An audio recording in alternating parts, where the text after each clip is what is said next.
Family will ask you to work for free and call it love. Mine did for 4 years. What they didn't know was that I'd already made sure the bakery couldn't survive without me.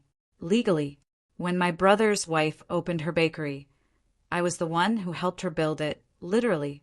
I have a business degree. She had the recipes and the dream. Your family, she said. We don't need to make this official. We'll figure out the money later, once we're profitable. I believed her. I worked 6 days a week, baking before sunrise, doing the books at night, building her supplier relationships from nothing. For 4 years, unpaid, while she paid herself a salary because someone has to keep the lights on at home. Every time I brought up formalizing my role, she'd say the same thing. Don't make this weird. We're sisters. We weren't sisters.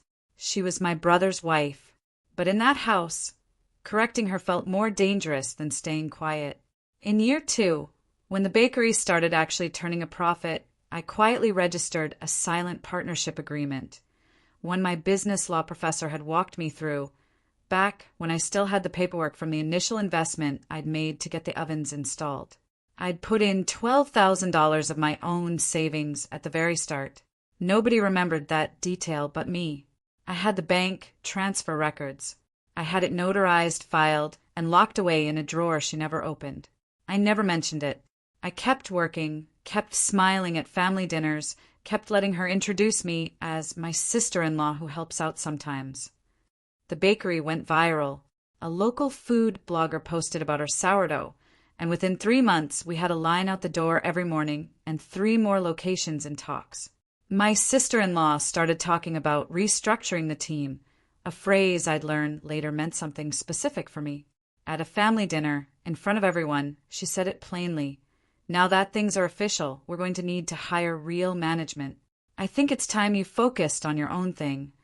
She was firing me from a business I had legal ownership in front of my entire family, like I was an employee who'd overstayed a favor. I didn't argue at the table. I just said, okay, I'll get my things in order.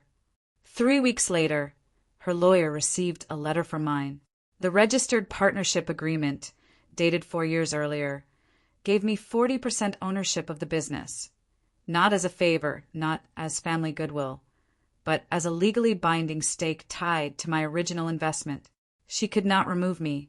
She could not restructure me out. She needed my signature for every major decision going forward, including the 3 new locations she'd already started signing leases for. The meeting where her lawyer explained this to her was, I'm told, very quiet. I didn't take revenge. I took what was already mine. I'd simply been the only one who remembered to write it down.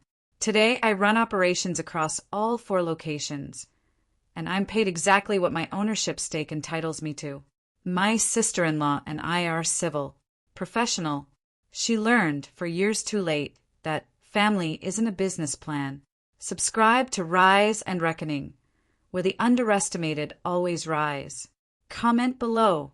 Has family ever tried to take advantage of your loyalty?